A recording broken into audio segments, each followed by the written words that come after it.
بسم الله الرحمن الرحيم. السلام عليكم ورحمة الله وبركاته.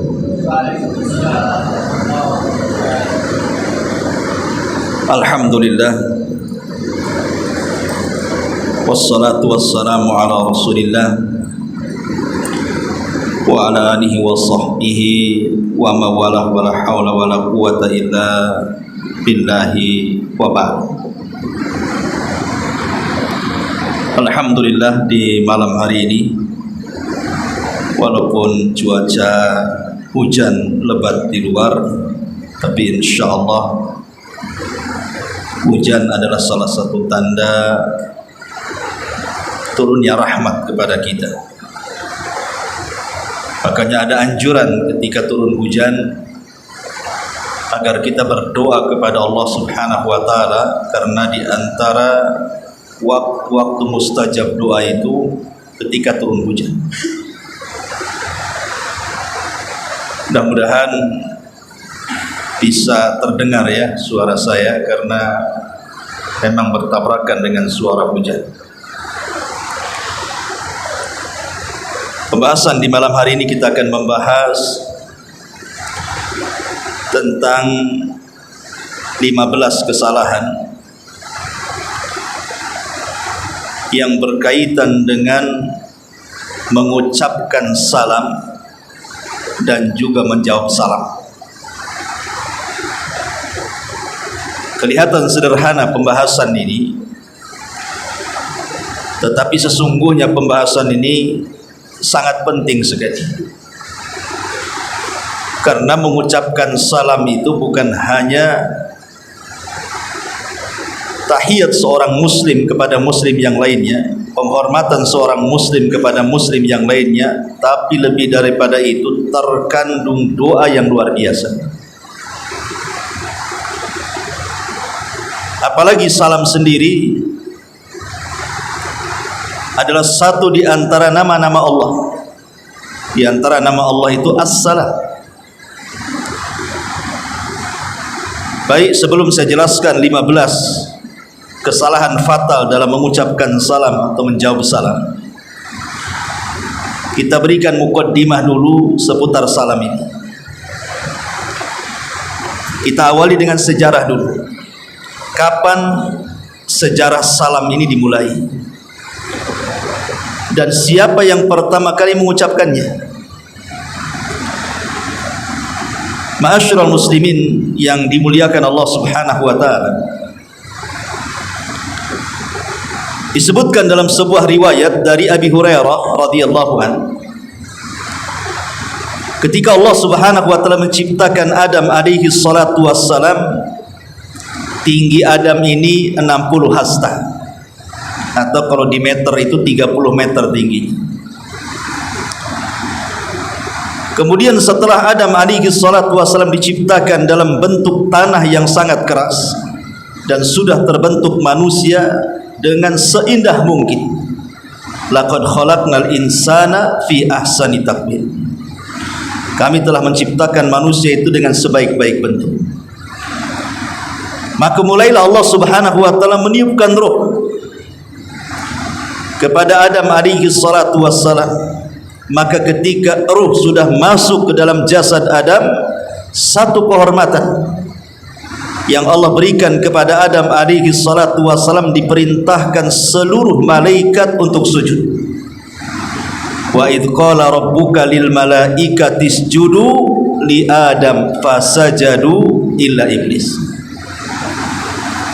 Ketika Allah Subhanahu wa taala memerintahkan seluruh malaikat untuk sujud kepada Adam, maka semua malaikat sujud kepada Adam kecuali satu makhluk ini, namanya iblis. Dia enggan, sombong, dan termasuk makhluk yang kafir. Setelah kemudian Adam alaihi salatu wassalam dimuliakan oleh Allah Subhanahu wa taala dengan sujudnya para malaikat, maka Adam alaihi salatu wassalam diperintah Allah untuk mendatangi para malaikat, dan Allah katakan, idhab fasallim ala ulaika minal malaikati. pergilah wahai Adam kepada sekelompok para malaikat itu, ucapkan salam kepada mereka, kemudian dengarkan apa jawaban mereka. Maka Adam pun mulai mendekati para malaikat, kemudian mengucapkan assalamu alaikum, assalamu alaikum. Maka semua malaikat mengatakan waalaikumsalam warahmatullah. Maka kemudian Allah Subhanahu wa taala mengatakan kepada Adam alaihi salatu wassalam, itulah salam penghormatanmu dan salam penghormatan bagi seluruh keturunanmu. Dari sini sejarah salam, yang pertama kali mengucapkan salam adalah Adam alaihi salam, dan yang menjawabnya adalah para malaikat. Ma'asyiral muslimin yang dimuliakan Allah Subhanahu wa taala, adapun keutamaan salam sendiri sangat banyak sekali. Salah satunya disebutkan oleh para ulama min asbabi dukhulil jannah, sebab terbesar orang dimasukkan ke dalam surga. Kata Nabi SAW pada khutbah pertama Rasul pasca hijrah dari Mekah ke Madinah, Rasul singgah di Kuba. Maka ceramah pertama kali yang keluar dari lisan Nabi SAW adalah ayyuhan nas abshus salam wa at'imut ta'am wa sallul arham wa sallu bil laili wan nasu niyam tadkhulul jannata bisalam. Wahai manusia, sebarkan salam. Lihat perintah pertama Rasul, sebarkan salam. Beri makan orang-orang yang kesusahan, sambung silaturahim di antara kalian, dan solatlah malam ketika manusia sedang tertidur, maka kalian akan masuk surga dengan selamat, kata Nabi. Ini yang pertama. Yang kedua, menyebarkan salam adalah salah satu bentuk kita ini mengikuti sunnah Nabi. Karena Nabi SAW memerintahkan kita dengan 7 perkara. Pertama, mengunjungi orang sakit. Yang kedua, mengiringi jenazah. Yang ketiga, menjawab doa kepada orang yang bersin. Yang keempat, menolong orang-orang lemah. Yang kelima, menolong orang-orang yang dizalimi. Kemudian yang nomor 6, menyebarkan salam.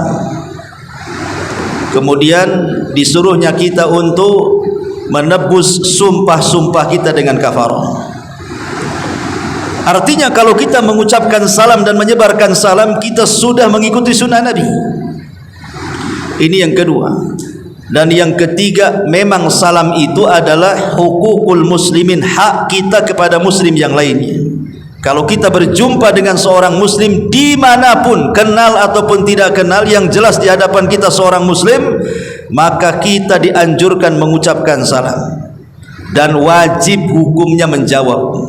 Kalau mengucapkan sunnah tapi menjawab wajib.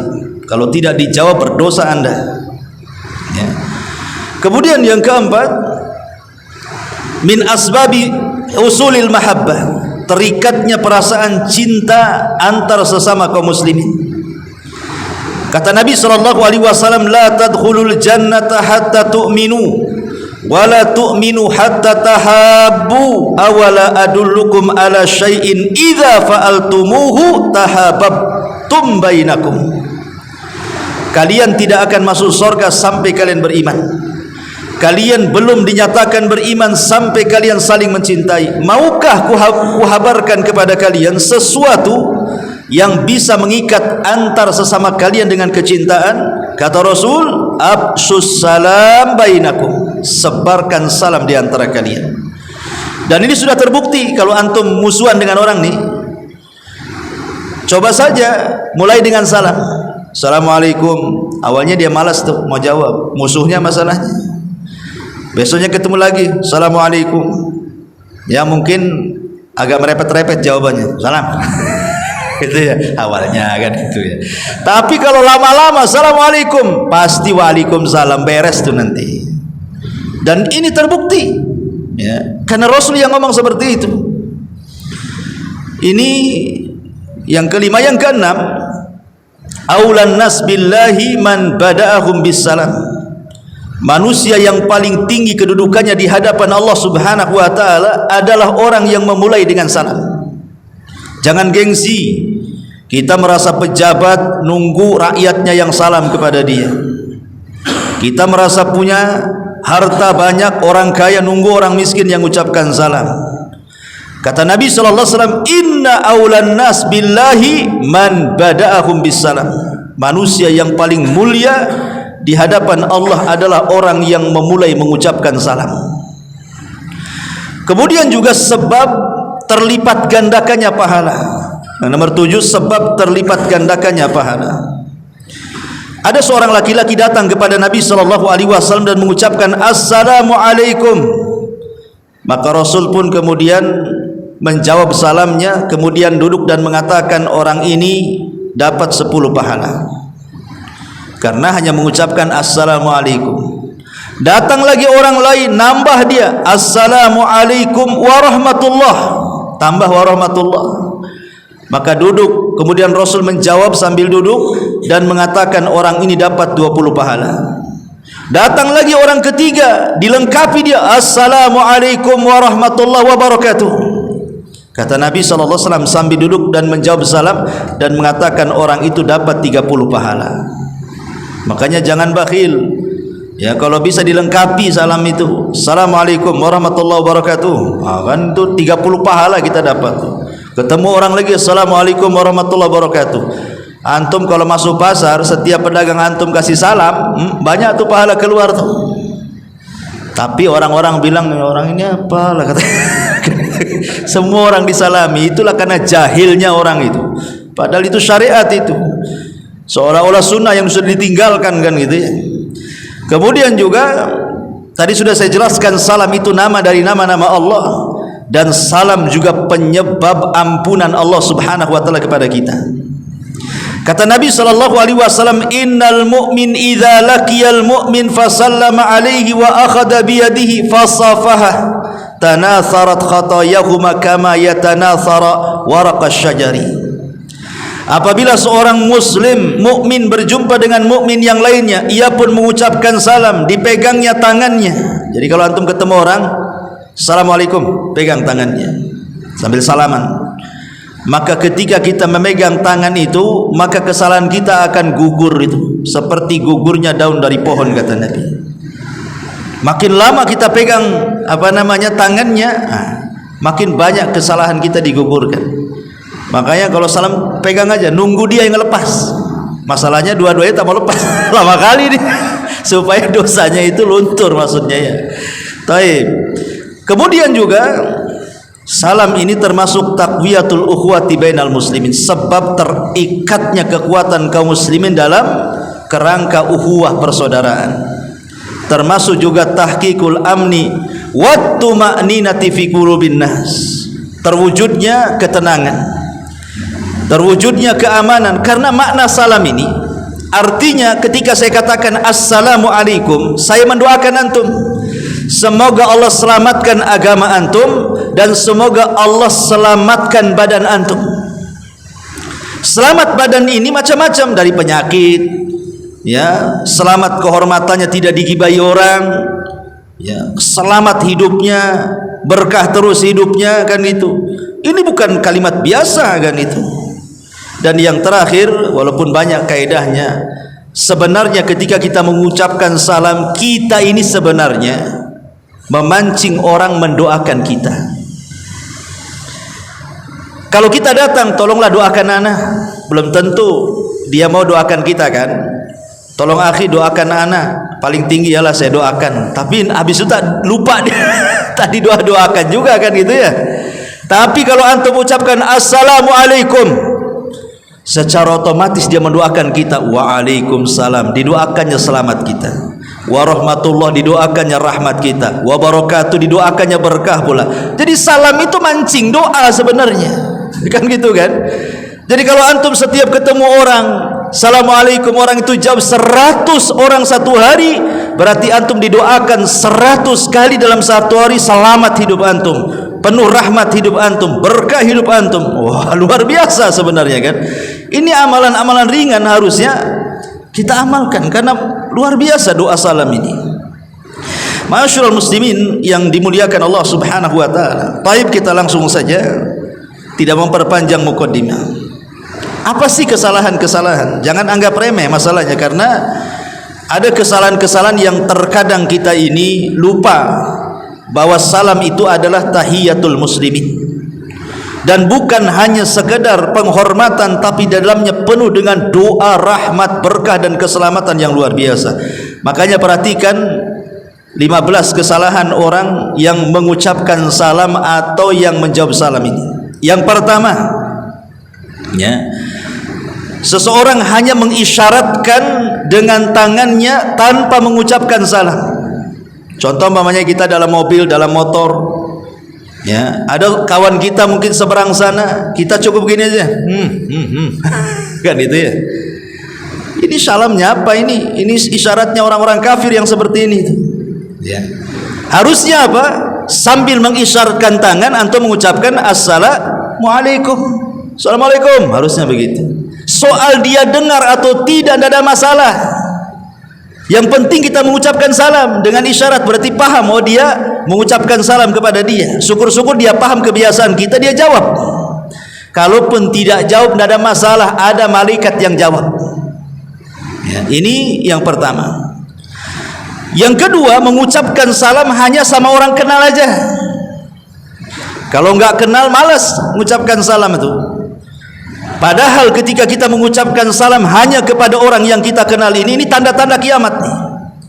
Kata Nabi SAW, inna min asyratis sa'ati idza kanat tahiyyatuhu 'alal ma'rifati.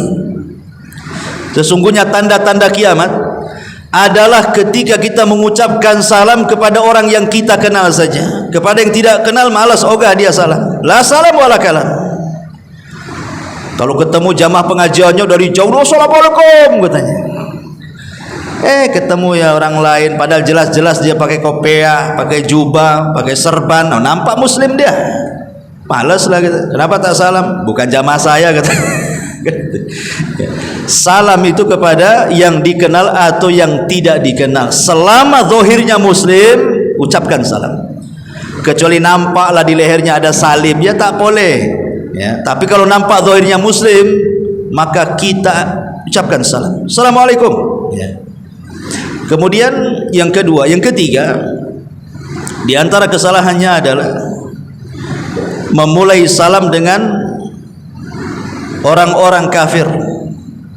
Tidak boleh kita mengucapkan salam kepada orang kafir dengan memulai.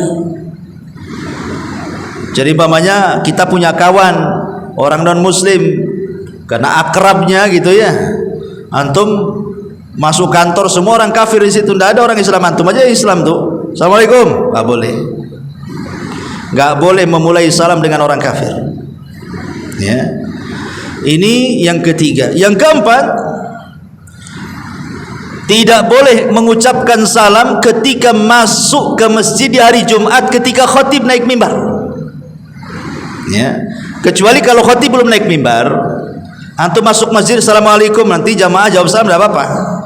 Tapi kalau khatib sudah naik mimbar, tidak boleh mengucapkan salam, langsung masuk tahiyatul masjid duduk. Kenapa? Karena ketika khatib naik mimbar tidak boleh ada orang bicara. Makanya ada hadis dari Abu Hurairah radhiyallahu anhu itu kan, idza qala li sahibihi ansit faqad laghaita. Kalau engkau bicara kepada saudaramu, diam, kau sudah dianggap Jumatnya main-main. Kalau sudah dianggap Jumatnya main-main, fala jum'atalah, kamu tidak dapat pahala Jumat. Jadi ketika khatib naik mimbar masuk masjid tidak boleh mengucapkan salam, karena itu waktu kita diam. Jangankan mengucapkan salam, ada orang bersin di samping, kita tidak boleh jawab. Hatsih, alhamdulillah, diam. Ya. Jangan dijawab, karena itu waktu diam. Makanya ini kesalahan kita mengucapkan salam ketika khatib naik mimbar. Kemudian yang kelima, jangan mengucapkan salam kepada wanita yang masih muda. apalagi cantik. Kan gitu. Enggak boleh. Ya. Memang ada hadis, tapi hadis ini lemahkan para ulama gitu ya. Laisa lin nisa salamun wala alaihinna salam. Tidak boleh salam itu disampaikan kepada wanita, dan wanita juga tidak boleh mengucapkan salam kepada laki-laki. Sebagian ulama mengatakan hadis ini munqati, terputus, tetapi sebagian ulama mengatakan walaupun munqati, maksudnya kalaupun seandainya hadis ini sahih, maka maksudnya tidak boleh melempar salam kepada pemudi, gadis cantik, karena akan terfitnah. Imma kita yang terfitnah atau dia yang terfitnah. Mungkin disangkanya antum sedang ngerayu dia kan, ngerayu Islami katanya. Ngerayu Islami dengan salam gitu ya. Walaupun di Facebook ya, nampak statusnya cewek cantik, assalamualaikum, wah itu antum nih gak beres ya.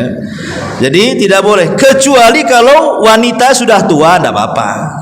Kalau nenek-nenek gak apa-apa, tua tertarik kan, apa-apa sama nenek-nenek, assalamualaikum nek, nah, gak ada masalah. Kalau lewat orang enggak, masalahnya nenek ini bawa anak gadisnya pula. Ini maksudnya yang mana nih? Kan itu ya. Ma'asyiral muslimin yang dimuliakan Allah Azza wa Jalla. Taib, ini yang kelima. Yang keenam, mengucapkan salam dengan suara pelan. Assalamualaikum. Gimana? Assalamualaikum. Orang enggak dengar. Ya. Jadi tidak boleh mengucapkan salam itu dengan pelan-pelan. Assalamualaikum. Jelas, karena salam ini syiar, harus didengar orang. Ya. Jadi dikeraskan, kencangkan kalau salam itu. Assalamualaikum. Nah gitu ya. Jawab assalamualaikum. Yang jawabnya waalaikumsalam kan itu. Subhanallah ya. Jadi ini yang keenam, jangan melirihkan ketika mengucapkan salam. Yang ketujuh, mengucapkan salam dengan nada marah tidak boleh. Assalamualaikum. Kan gitu ya. Ya, kalau nggak boleh kita mengucapkan salam dengan nada kesal marah, tidak boleh. Karena salam itu doa. Semarah apapun kita sama orang, jangan digunakan nada marah itu dengan salam. Ya, tetap saja salamnya lembut gitu kan. Assalamualaikum warahmatullahi wabarakatuh. Gitu. Kalau kan lain tuh kan gitu ya. Tapi salamnya janganlah kemudian diikut-ikut sertakan marah kan itu. Karena salam ini doa. Semarah apapun tetap gayanya harus tenang. Ya, karena ini doa yang baik bagi kita. Kemudian yang juga begitu juga orang yang jawab salam juga nggak boleh sebenarnya marah-marah tuh. Ya. Kemudian yang nomor 8, apalagi sampai menggantikan salam dengan lafaz yang lain. Umpamanya selamat pagi, selamat petang, selamat siang, tidak boleh. Karena ini menyerupai orang-orang Majusi. Itu ucapan orang-orang Majusi itu seperti itu. Kecuali antum ucapkan salam dulu, baru kemudian tanya. Assalamualaikum. Waalaikumsalam warahmatullahi. Selamat pagi. Karena sudah mengucapkan salam kita. Ya. Jangan salam yang nggak ada itu pula yang keluar. Nggak boleh kan itu ya. Ini juga menyerupai orang-orang Majusi. Kemudian yang nomor 9, atau ketika antum nelpon gitu kan, kadang-kadang nggak ada salamnya, halo-halonya aja yang kenceng. Halo, halo. Kan itu ya, gunakan salam juga ya, kalau sudah halo, halo, assalamualaikum, atau assalamualaikum dulu, assalamualaikum, assalamualaikum, halo, nah, gitu ya. Kalau bisa salam dulu ya. Kemudian juga yang nomor 10, ada orang yang tidak mau jawab salam. Jelas-jelas saudara kita ini sudah berbuat baik kepada kita, mendoakan keselamatan kepada kita, harusnya kan kita berterima kasih. Sebagai bentuk terima kasihnya ya kita jawablah kan gitu. Dia sudah doakan kita, masa kita tidak doakan balik? Doakan balik. Jangan sampai tidak menjawab. Karena kalau antum tidak menjawab salam, dosa antum. Kenapa? Karena menjawab itu hukumnya wajib. Berdosa tidak menjawab salam itu. Kecuali kalau antum rame-rame. Ya, umpamanya antum 10 orang, 20 orang, ada orang lewat assalamualaikum, maka satu saja yang cukup menjawab mewakili semuanya. Tapi kalau kita sendiri kemudian ada orang mengucapkan salam, kita diam, berdosa kita kalau tak jawab. Dan harus tahu diri bahwa yang mengucapkan salam itu yang berdiri kepada yang duduk, yang berjalan kepada yang duduk kan itu ya. Jangan yang duduk dulu assalamualaikum, tidak, yang jalan dulu assalamualaikum, nanti yang duduk menjawab salam. Ya, kalau nampak ada orang tua dengan orang muda, ya kalau bisa anak muda dulu menghormati orang tua, kan itu. Kemudian juga yang nomor 11, berhenti mengucapkan salam gara-gara tak pernah dijawab. Karena ada tuh malas, kenapa untuk salam pernah dijawab, malas saya kan gitu. Jadi jangan sampai meninggalkan salam hanya gara-gara tidak dijawab. Ada sebuah hadis, kata Nabi SAW, la yahillu li muslimin an yahjura musliman fawqa thalathi layalin fa innahuma nakibani anil haq ma dama ala suramihima wa awwaluhuma fainan yakunu sabaqahu bil fai'i kafaratan lahu wa in sallama falam yakbal wa radda alaihi salamahu raddat alaihi al malaikatu wa raddat alal akhar asyaitanu wa in mata ala suramihima lam yadkhula al jannah jami'an abada. Kata Nabi SAW, tidak halal alias haram bagi seorang muslim untuk mendiamkan muslim yang lainnya lebih dari 3 hari. Lihat, Islam ini melarang kita kalau bertengkar itu jangan lebih dari 3 hari. Bolehlah kita diam-diaman, tapi jangan lebih dari 3 hari. Bagaimana Islam ini indahnya, supaya jangan menjadi dendam, gitu maksudnya. Tidak halal bagi seorang muslim untuk mendiamkan muslim yang lainnya lebih dari 3 malam. Sesungguhnya kedua-duanya jauh dari kebenaran selama mereka berdua masih saling mendiamkan. Maka yang pertama-tama insaf di antara keduanya, maka kesegeraannya berinsaf menjadi penebus dosa bagi dia. Jadi siapa yang mendahului, maka dialah yang akan dapat pahala sebagai penebus dosanya. Kemudian kata Nabi SAW, jika si A mengucapkan salam terhadap temannya si B, namun si B tidak menerima padahal si A ini mau menjawab salam, maka salamnya akan dijawab oleh malaikat. Tidak apa-apa, ya, salam kita ada yang jawab kok, walaupun dia tidak mau kita salami dia karena kesal dengan kita, diam saja, tidak masalah, ucapkan salam saja, malaikat jawab salam kita. Kemudian dan yang lain salamnya akan dijawab oleh setan. Jika mereka berdua meninggal dalam keadaan saling mendiamkan, niscaya mereka berdua tidak akan masuk surga selamanya, naudzubillah. Jadi nggak ada masalah, jangan gara-gara nggak dijawab berhenti salam, tetap ucapkan salam. Kemudian yang nomor 12, kadang-kadang ada orang nambah lafaz dalam salam itu. Assalamualaikum warahmatullahi ta'ala wabarakatuh. Pernah dengar antum? Tambah ta'ala di sini. Ya, tidak ada riwayatnya satu pun tentang lafaz salam. Dari semua riwayat antum bisa cek, semua anjuran-anjuran salam yang diajarkan Rasul tidak ada kalimat ta'ala. Assalamualaikum warahmatullahi wabarakatuh. Tidak perlu ditambah assalamualaikum warahmatullahi ta'ala wabarakatuh. Jangan ditambah, karena salam ini sifatnya tauqifiyah, terima jadi. Kata Rasul, ini lafadznya, ini pula yang kita ucapkan. Ya, ini yang nomor 12. Yang nomor 13, terkadang tidak sempurna dalam menjawab salam. Tidak sempurna dalam menjawab salam, harus sempurna. Kalau orang itu mengucapkan assalamualaikum, maka kita jawab apa? Waalaikumsalam warahmatullah. Kalau orang itu mengucapkan assalamualaikum warahmatullah, kita jawab waalaikumsalam warahmatullahi wabarakatuh. Kalau dia mengucapkan assalamualaikum warahmatullahi wabarakatuh, maka kita juga sama mengucapkan waalaikumsalam warahmatullahi wabarakatuh. Begitu cara menjawabnya. Dia lengkap assalamualaikum warahmatullahi wabarakatuh, waalaikumsalam lah. Gimana? Ya, dia sudah lengkap gitu, kita pula nggak melengkapi. Lengkapi, ya, ini kesalahan. Kemudian yang ke-14, kadang-kadang orang tidak mau mengucapkan salam gara-gara orang itu tuli. Kenapa kau tak salam? Itu tuli Ustaz, tak dengar, ngapain juga saya, kata. Walaupun kita di telinganya assalamualaikum, namanya orang tuli, ya tidak perlulah kita ucapkan salam. Enggak, tetap walaupun sama orang tuli tetap ucapkan salam. Kalau kita bisa menggunakan bahasa isyarat, sambil mengucapkan salam kita menggunakan bahasa isyarat supaya dia paham kita mengucapkan salam, maka itu lebih baik. Dan yang terakhir, tidak boleh mengucapkan salam dalam hati. Ya, kenapa kau tak jawab? Kapan antum mengucapkan salam? Tadi dalam hati kita bilang. Mana? Aku juga jawablah dalam hati juga, katanya kan.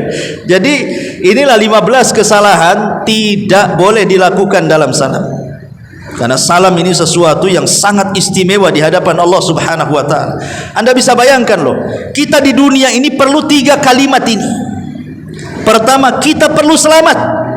Siapa yang tidak ingin selamat coba? Kita ingin selamat dunia akhirat kan? Selamat dari penyakit. Di dunia saja kita ingin selamat dari penyakit, selamat dari ocehan, omongan, fitnahan, gibahan orang, hasad, dengkinya orang. Kita pengen selamat. Karena kalau seandainya kita difitnah orang saja, sakitnya tuh di sini, sakit kali kan gitu ya. Rasanya kita tidak tenang hidupnya. Kita pengen selamat kehormatan kita, pengen selamat dari penyakit, sehat. Lihat orang sakit itu, apalagi sampai terdudu, sampai terbaring tidak bisa, stres kan gitu ya. Kita minta keselamatan badan, keselamatan kehormatan, keselamatan agama, jangan sampai difitnah. Itu di dunia tuh kita perlu selamat. Antum naik motor aja kalau bisa selamat sampai tujuan. Bekerja saja selamat, sudah tidak apa, tidak ada masalah dalam pekerjaan. Jadi kita ini perlu selamat, dan itu keinginan kita, pengen selamat. Yang kedua, rahmat. Rahmat itu kasih sayang Allah Subhanahu wa taala. Siapa yang tidak ingin kasih sayang Allah? Semua pengen kasih sayang Allah. Karena Allah kalau sudah sayang dengan kita, apapun yang kita minta pasti dikasih. Namanya orang sayang. Antum sayang sama istri, maka apapun kata istri diusahakan kan, antum kasih. Itu sesama makhluk tuh kan begitu. Sayang dengan anak, apapun yang diminta anak antum kasih. Sayangnya Allah jauh lebih sayang dibandingkan orang tua kepada anak bayinya. Makanya ada hadis yang mengatakan, ketika Rasul menawan banyak tawanan dalam peperangan, menang dapat tawanan. Rupanya dari sekian tawanan itu ada ibu-ibu kehilangan bayinya. Nangis ibu itu. Setiap ada ibu bawa bayi, ditengoknya bayi, jangan-jangan bayi saya. Tapi tidak ketemu bayinya. Ketika sudah putus asa dia dengan bayinya itu, terduduklah ibu ini. Ketika sedang terduduk, tiba-tiba ada orang antar bayinya. Wah, langsung dipeluknya, diciumnya, disusuinya, dan begitu seterusnya. Rasul melihat kondisi ibu itu sayang kepada bayi itu, mengatakan kepada para sahabat apa? Sebaiknya kalian kumpulkan kayu bakar. Bakar kayu itu. Untuk apa wahai Rasul dibakar kayu? Kau suruh ibu yang baru dapat bayinya itu, lemparkan bayinya ke dalam api. Sahabat mengatakan, mustahil ya Rasulullah, dia aja setengah mati itu cari bayinya. Oh, sudah dapat mau dilempar pula ke api neraka, mustahil dia mau. Kata Nabi SAW, kalau ibu itu sesayang itu sama anaknya, maka Allah jauh lebih sayang kepada kalian, kata Rasulullah. Allah jauh lebih sayang kepada kalian. Makanya seorang ulama, Hasan Al-Basri, mengatakan, kalau nanti di akhirat, kata Hasan Al-Basri, aku harus dihisab dengan 2, 1 ibuku, 1 Allah. Aku lebih baik dihisab oleh Allah dibandingkan ibuku, kata. Padahal tidak mungkin seorang ibu akan memasukkan anaknya ke neraka kan. Kemudian dikatakan, kenapa anda memilih Allah bukan ibumu? Ya, karena Allah lebih sayang kepadaku dibandingkan ibuku, kata. Jadi rahmat itu kita butuh. Dan yang terakhir, berkah wa barakatuh. Siapa yang tidak ingin berkah? Berkah itu luzumul khair, kebaikan yang tetap, itulah berkah. Berkah ini kalau menurut orang awam tidak apa-apa sedikit, yang penting berkah dibandingkan banyak tak berkah. Kan ada istilah seperti itu. Maksudnya apa? Karena kalau kaya tidak berkah, tetap saja dia miskin. Tengok orang-orang kaya yang tidak berkah itu, kayaknya orang miskin karena tersiksa dengan kekayaannya kan. Tak bisa tidur mikir duit, duitnya sudah segudang. Coba bayangkan, nerima telepon dari lasinya, bu, enggak pernah dia santai dengan keluarga, ting-ting, kreng, angkat, kreng. Ini disiksa dunia orang kayak gini. Kalau seandainya dia istirahat, tenang gitu kan, cukup dia hidup 7 turunan. Tapi itulah ketika tidak berkah hartanya, harta itu menyiksa dia. Tujuan dia awalnya menguasai harta, belakangan harta pula menguasai dia. Tapi kalau orang tidak kaya tapi cukup lah kan begitu, beli mobil cukup duitnya, beli mobil rumah cukup duitnya, penting cukup kan itu ya. Oke lah, maksudnya cukup di sini sederhana tapi berkah. Saya kenal ada ikhwan kita itu, dia tukang ojek, tapi saya tanya anaknya berapa, anak saya 5 Ustaz. Alhamdulillah, anak saya mondok semua di Jawa katanya. Penghasilanmu berapa? Ya enggak, ya kadang-kadang satu hari dapat penumpang ya dapatlah 150, 200, kadang kalau mujur sampai 300. Subhanallah, coba bayangkan. Ya, penghasilan pas-pasan, dia harus hidup dengan istrinya, bayar kontrakan, bisa pula dia kirim tuh kepada keluarganya. Berkah hidupnya. Ya, anak-anaknya nurut-nurut semua, padahal susah tuh. Orang kaya anak-anaknya kurang ngajar semua, jangan kena narkoba, ya, trek-trekan, masuk kriminal, macam-macam, karena tidak berkahnya. Kita ini berhajat kepada berkah. Ya, berkah itu maksudnya walaupun makanan sedikit yang kita makan itu tidak membuat kita mati sampai besok. Kalau makanan itu berkah tuh. Tapi kalau makanan tidak berkah, makan aja nggak kenyang-kenyang deh. Kan itu ya. Kayaknya perutnya itu bunyi terus kan itu. Nah, itulah tidak berkah. Ya, makanya sering saya contohkan, yang berkali-kali saya contohkan kepada antum untuk mengakhiri kajian di malam hari ini. Contohnya, ya, kalimat berkah itu sering saya contohkan kepada antum apa, dengan 2 binatang kan. Pertama anjing, yang kedua kambing. Ada anjing, ada kambing. Kambing ini selalu menjadi sasaran sembelihan. Idul Adha nyembelih kambing, nggak ada orang nyembelih anjing. Orang walimah nyembelih anjing, nggak mau orang datang, kambing, baru orang mau datang. Ya. Akikah berapa anjing, nggak ada, berapa kambing, ya kan. Sate Madura, sate Padang, sate-sate yang lainnya, kambing. Sate anjing itu beberapa orang aja yang mau makan kan itu. Orang kafir aja semua suka. Ya ada yang suka, ada yang enggak kan begitu ya. Artinya secara logika kambing itu sasaran penyembelihan, anjing itu jarang disembelih. Tetapi kalau kita melihat populasi ya, populasi kambing itu selalu disembelih. Kenapa ndak habis-habis? Kalau udah ada banyak tuh di Tamiang tuh, banyak, dari mana tuh datangnya? Padahal hari-hari disembelih kambing itu, tak habis-habis pula. Tapi anjing ini jarang disembelih, tapi populasinya makin habis kan? Kenapa demikian? Inilah makna berkah. Dari mana kita tahu? Pertanyaannya, anjing ini kalau malam tidur apa gentayangan? Pasti dia gentayangan anjing itu. Mana ada anjing malam-malam tidur? Anjing itu kalau malam kena goyah, ke Jodoh, Tanjung Uncang, itulah anjing tuh, kemana-mana dia kan. Dia nggak tidur tuh anjing itu, kelayapan aja satu malam tuh, itulah anjing tuh.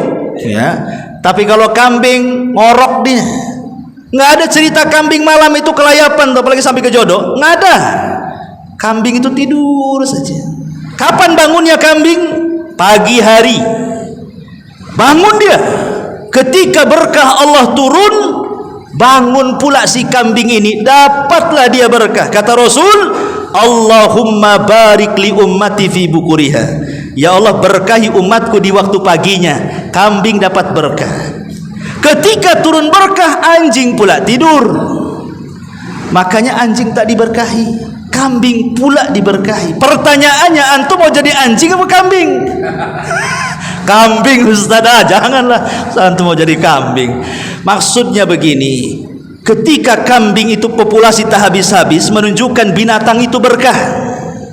Ketika anjing itu populasinya makin habis, maknanya dia tidak berkah. Nah, itulah saya memudahkan makna berkah dengan tidak berkah itu. Lah kita berhajat kepada berkah, dan itu ada pada ucapan salam. Ya. Ini diantara